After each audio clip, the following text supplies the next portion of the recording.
बिस्मिल्लाहिर्रहमानिर्रहीम। अस्सलाम वालेकुम नाज़रीन, आप सबका क्या हाल है। मैं उम्मीद करता हूँ कि आप सब खैरियत से होंगे। आज की वीडियो स्कूल वजीफ़ा खिदमत कार्ड के हवाले से कि जो वो बच्चियाँ जो छठी से 10वीं तक सरकारी स्कूल में पढ़ती हैं, तो गवर्नमेंट उनको खिदमत कार्ड की मद में 1000 रुपये पर मंथ वजीफ़ा दे रही है, जो एटीएम कार्ड के ज़रिए या बायोमेट्रिक वो अपने किसी भी रिटेलर से वसूल कर सकते हैं जो कनेक्ट बाय एचबीएल के हैं। तो पहले ये सिस्टम सिम पर था, फिर बायोमेट्रिक हो गया, एटीएम कार्ड से भी मिलता था। अब सिम और बायोमेट्रिक दोनों लाज़मी है, क्योंकि एटीएम कार्ड काफ़ी सारे एक्सपायर हो गए हैं, दोबारा रिन्यू नहीं हुए। तो अब नई जो रजिस्ट्रेशन हो रही है वो भी बायोमेट्रिक हो रही है, कार्डलेस हो रही है, मतलब एटीएम कार्ड नहीं बनते।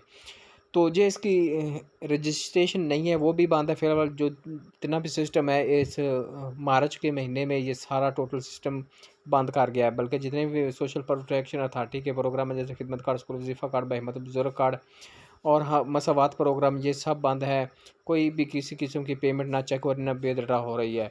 तो इसका कन्फर्म नहीं कि जो नेक्स्ट मंथ आ रहा है, अप्रैल आ रहा है, उसकी 5 तारीख तक पता चलेगा कि ये बैंक चेंज हो रहा है या कोई अपग्रेडेशन हो रही है। जो भी होगा तो इसकी जो 5 तारीख को नई अपडेट आ जाएगी, मैं आपको बता दूंगा।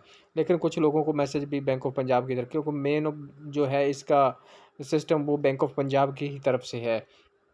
तो नीचे जो ब्रांच राइस बैंक होता है, जैसे जीएस बैंक है, जोंग की फ्रेंचाइज है या कनेक्ट है, कोई भी बैंक का इसका आ सकता है या यही चलता है, ये कन्फर्म 5 तारीख तो हो जाएगा और इसकी पेमेंट भी शुरू हो जाएगी। तो जो ये सिस्टम चलता है या इसके बारे में कोई न्यू अपडेट आती है तो मैं आपको लाजमी आगाह करता चलूँगा।